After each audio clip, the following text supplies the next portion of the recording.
I normally do a dialogue sermon every Sunday, as you know, but in the past there's been so many barking dogs it's been hard to hear. Luckily they're very well behaved at the moment. I say at the moment, because there's moments when things might change. So I thought this morning when I was doing a couple minutes of meditation with you all, that meditation says, turn from the book to thank you, God, for these wonderful meditations in here, both for the blessing of pets and also as a comfort when our pets are sick or die. And I thought I'd teach you this morning about dogs, some about cats. We have rabbits here this morning, right? I think I have something about a rabbit, and we have what? A gecko? I think we have something about a lizard also, so we can cover all our bases. And then we'll have one for stuffed animals, because there's some stuffed animals here this morning, and so forth. So, and not to mention humans, which we just heard about in the way.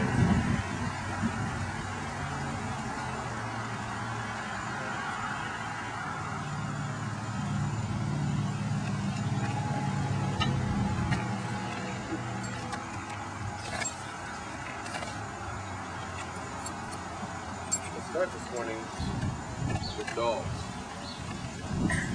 Oh, no, we'll start with cats. We'll start with cats.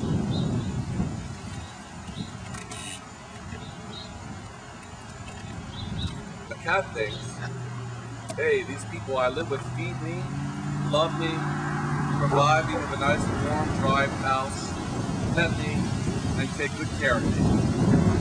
I must be a god.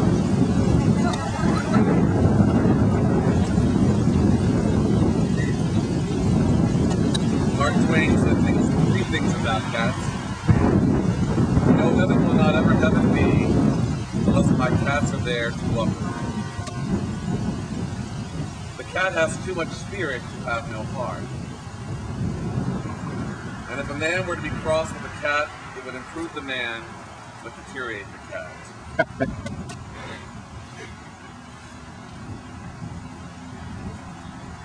Adam said, Lord, when I was in the garden, you walked with me every day. Now I do not see you anymore. I am lonesome here, and it's difficult for me to remember how much you love me. This was before God created Eve. And God said, no problem. I will create a companion for you who will be with you forever, and who will be a reflection of my love for you, so that you will love me even when you cannot see it. Regardless of how selfish or childish or unlovable you may be, this new companion will accept you as you are and will love you as I do in spite of yourself. And God created a new animal to be a companion for Adam. And it was a good animal. God was pleased. And the new animal was pleased to be with Adam and wagged his tail. And Adam said, Lord, I have already named all the animals in the kingdom, and I cannot think of a name for this new animal. And God said, no problem. Because I have created this new animal to be a reflection of my love for you, its name will be a reflection of my own name, and you will call it dog. God spelled backwards. And dog lived with Adam and was a companion to him and loved him. And Adam was comforted, and God was pleased. The dog was content and wagged his tail. After a while, it came to pass that Adam was bargaining with the Lord and said, Lord, Adam has become filled with pride. He struts and preens like a peacock, and he believes he is worthy of adoration. The dog has indeed taught him that he is loved, but perhaps too well. And God said, no problem. I will create for him a companion who will be with him forever and who will see him as he is. Companion who reminds him of his limitations, so we will know that he is not always worthy of adoration. And God created Cat to be a companion to Adam. And Cat would not obey Adam. When Adam gazed in Cat's eyes, he was reminded that he was not the supreme being. And Adam learned humility. And God was pleased, and Adam was greatly improved, and dog was happy, and Cat didn't give a damn one way or the other.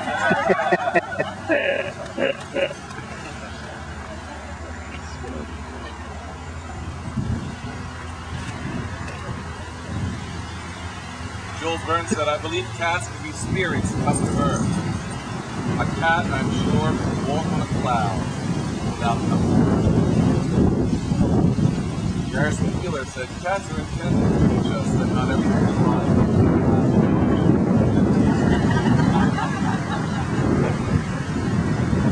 Doris Lessing said, if a fish is the movement of water and body, giving shape, then a cat is a diagram and pattern of subtle hair.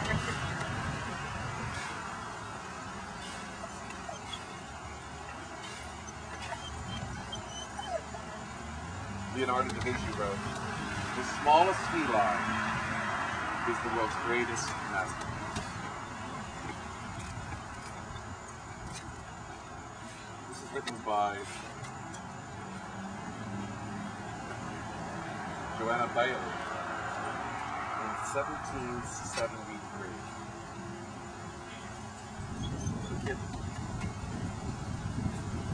And yet, for thou hast, I ween, so oft our favored playmate been. Soft be the change which thou shalt prove when time has spoiled thee of our love.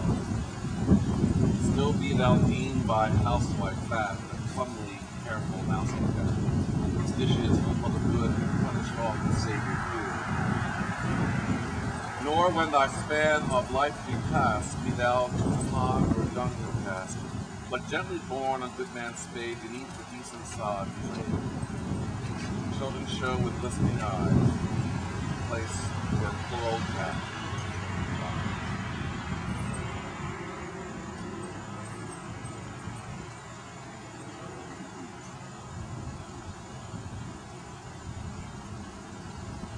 One more on cats.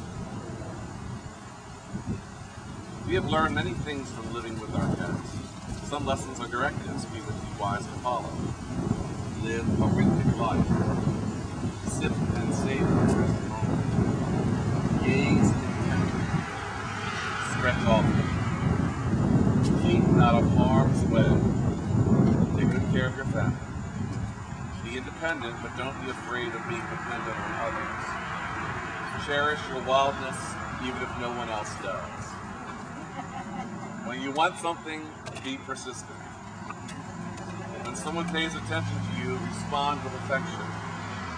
If you are embarrassed, turn your back on the situation and get on with your life. Enjoy small treats. Keep yourself clean. Take a nap when you need one. And try to relax.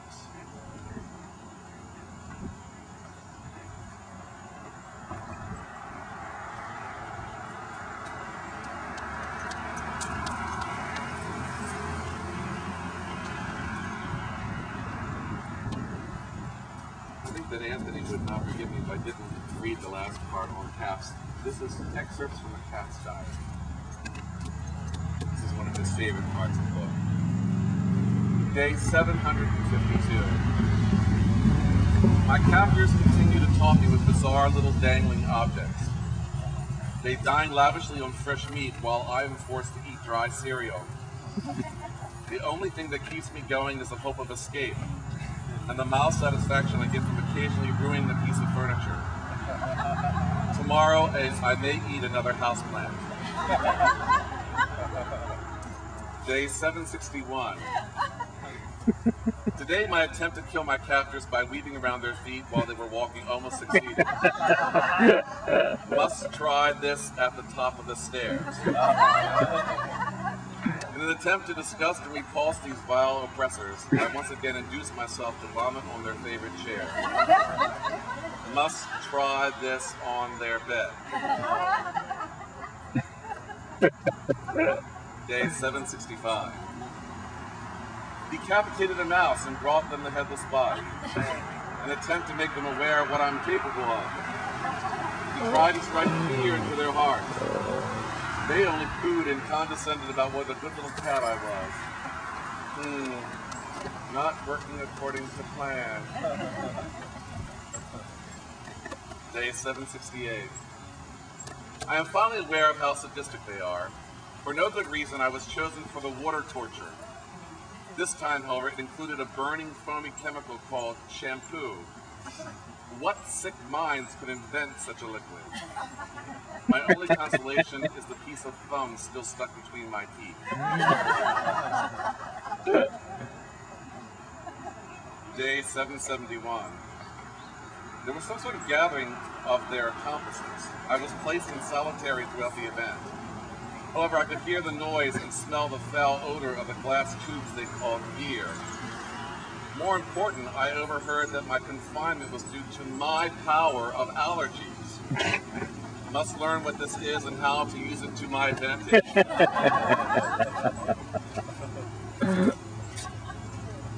Day 774. I am convinced the other captives are flunkies and maybe snitches. The dog is routinely released and seems more happy to return. He is obviously a half-wit. The bird, on the other hand, has got to be an informant and speaks with them regularly. I am certain he reports my every move. Due to his current placement in the middle room, his safety is assured. But I can wait. It is only a matter of time.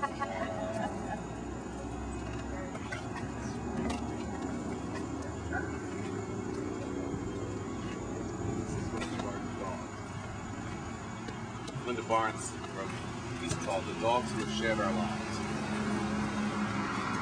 The dogs who shed our lives in subtle ways, they let us know their spirit still survives. Old habits make us think we hear a barking at the door, or step back when we drop a tasty morsel on the floor. Our feet still go around the place the food dish used to be, and sometimes coming home at night, we miss them terribly. Although time may bring new friends and a new food dish to fill, that one place in our hearts belongs to them, and always will.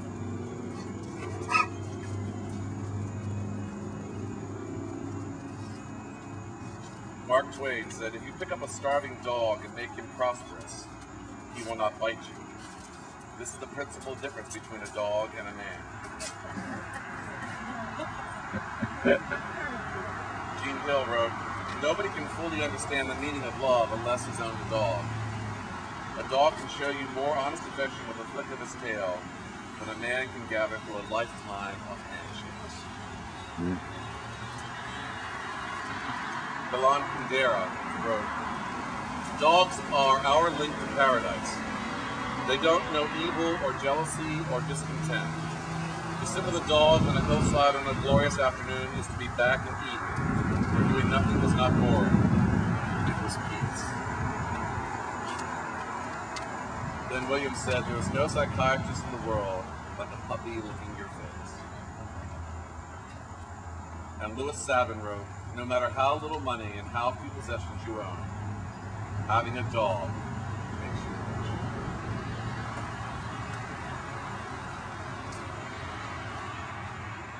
The best part about owning a dog is the way he will come over to me for no reason just to let me know I'm important. It's the way she is always ready to lick the jelly off my nose. It's the way he looks into my eyes and finds contentment in simply being near me. It's the way she will run all over the yard, fetch a soggy tennis ball, and bring it back to me as if to say, look, Mom, it's all I have, but it's yours. It's the way he wakes me up in the morning by pushing his cold, wet nose in my ear and snuffling loudly. It's the way she shreds toilet paper all over the house because it's fun, even though she knows she shouldn't. It's the way he's sure he can catch the ducks in the lake today. It's the way she comes over to me when she is sad. It's the way he wedges himself near me when I am sad and pushes all others away to console me with his love. It's the way she pounces on crickets in the backyard. It's the way he looks perplexed when they escape.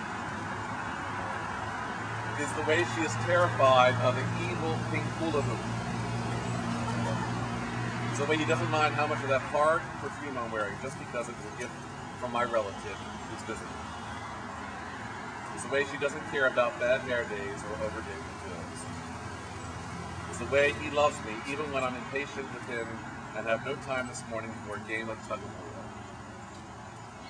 It's the way her coat feels like liquid silk under my fingers.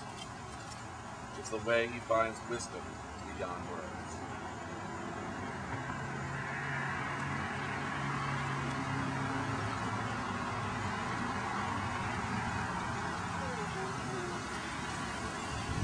Henry Ward Beecher wrote, "The dog was created especially for children. He is the God of love." And Ian Morton said, "I like all dogs, a heart that will be born."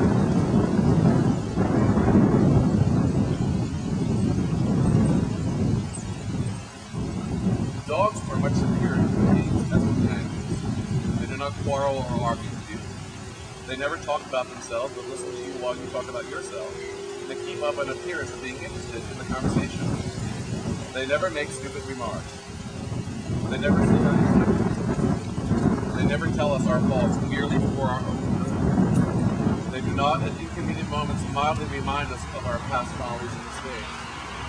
They never inform us, as our inamoratados sometimes do, that we are not nearly so nice as we used to be. We are always the same to them.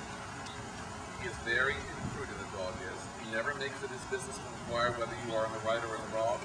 He never bothers as to whether you're going up or down upon life's ladder. He never asks whether you are rich or poor, silly or wise, sinner or saint.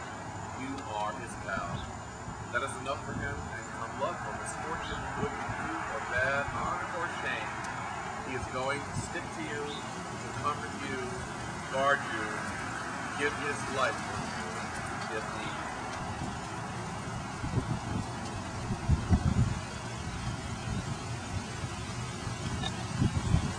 This is a poem from the 19th century called "The Curate Thinks You Have No Soul." Curate, for those of you who are not familiar with English church workmanship, a curate is the assistant priest of the church. The curate thinks you have no soul. I know that he has none.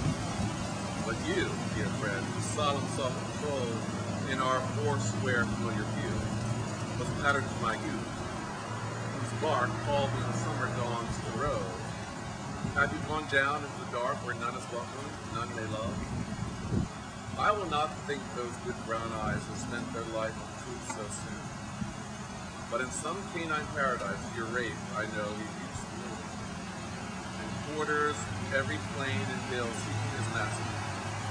As for me, this prayer leads to God's will, that when I pass the flood and see old chariots by the speaking coast, take full of all the shades who land, your little faithful barking ghost may weep to live my vanished years.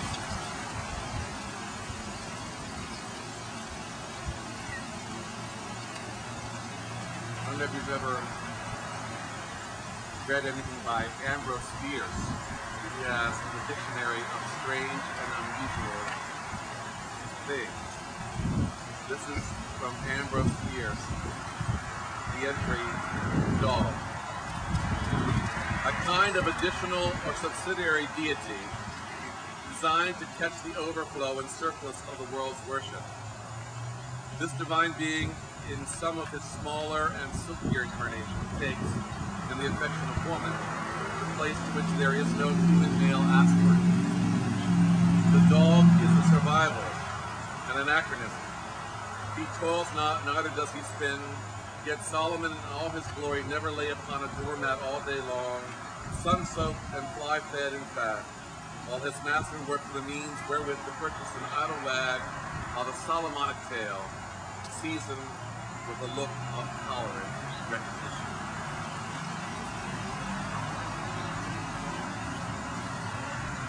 Finally, things we can learn from a dog. Never pass up the opportunity to go for a joyride. Allow the experience of fresh air and the wind in your face to be pure ecstasy. When loved ones come home, always run to greet them.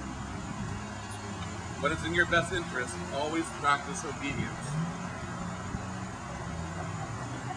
Let others know when they've invaded your territory. Take naps and always stretch before rising. Run, romp, and play daily. Eat with gusto and enthusiasm. Be loyal. Never pretend to be something you're not. If what you want lies buried, dig until you find it. When someone is having a bad day, be silent, sit close by, and nuzzle them gently. Delight in the simple joy of a long walk. Thrive on attention and let people touch you. Avoid biting when a simple growl will do. On hot days, drink lots of water and lie under a shady tree. When you are happy, dance around and wag your entire body. No matter how often you're criticized, don't buy into the guilt thing and pout. Run right back and make free. So we have cat, a rabbit here. What's the name of your rabbit? I should have guessed. Cotton.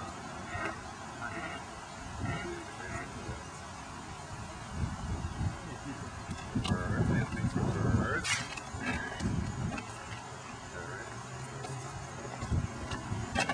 Fish. Rabbit.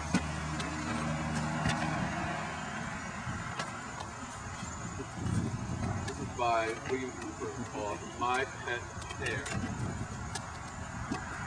Yes, thou mayest eat thy bread and lift the hand that feeds thee.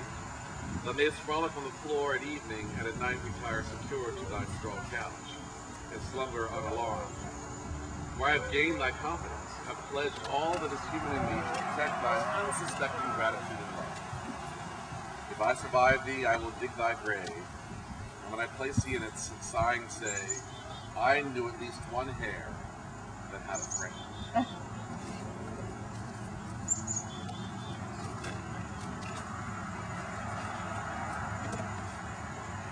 Scooter was a very small bundle of gray fur when she was found by my daughter inside a box in the parking lot of the shopping mall. The family could not resist a bunny who was so cute and cuddly, and a special place was created for her in my daughter's bedroom. Every morning as my daughter dressed for school, Scooter would romp on her bed to lift her spirits. The rest of the day she spent running around the house, taking the stairs at a bound and playing with anyone who happened to have the time and inclination. When no one was available for play, she would lie in the living room directly in front of the TV. With each new day, Scooter became more like a member of the family. She had her deals along with everyone else, and even went along on family vacations and trips to the store. She also became a kind of good luck mascot at my son's baseball games. The years passed and my daughter became engaged. Although at first her fiancé insisted that Scooter could not live with them when they got married, that is exactly what happened. Some people thought that my daughter and her husband were being silly to joke so on a rabbit, but they didn't know the joy that Scooter gave. We have a gecko. He has something for us. Let's see. Oh yes, for reptiles and amphibians. Are geckos and reptiles? I guess are they reptiles? Does he work for Geico? I've been to Anthony yesterday. You know, they have the new Caveman TV series. They took right out of Geico. You wait, that gecko's going to have his own show. I'm telling you. That's one clever advertisement.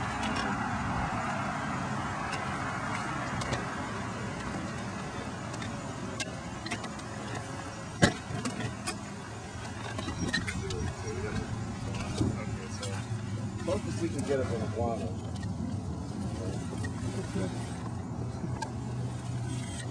A friend offered me a most unusual challenge. Would I be willing to adopt a young iguana who was in need of a home?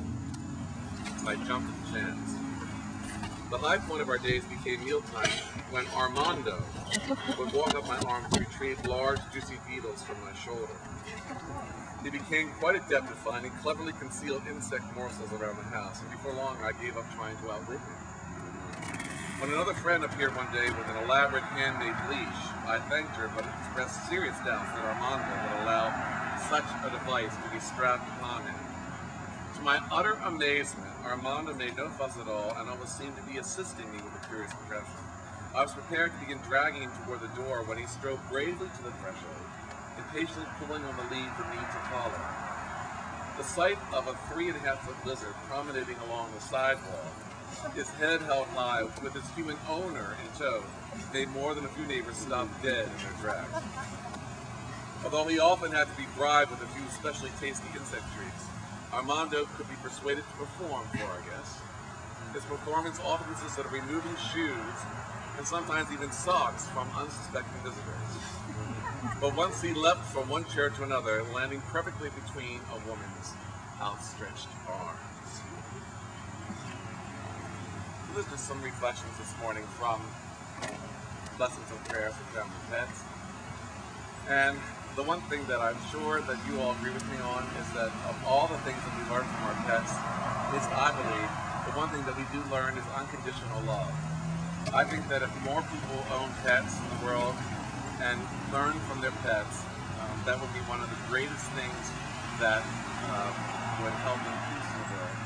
I think that when we decide that we are actually going to learn from our animals and start treating them the way our human animals the way that our non-human animals treat us, then we will have learned a lot from the universe and probably finally get ahead.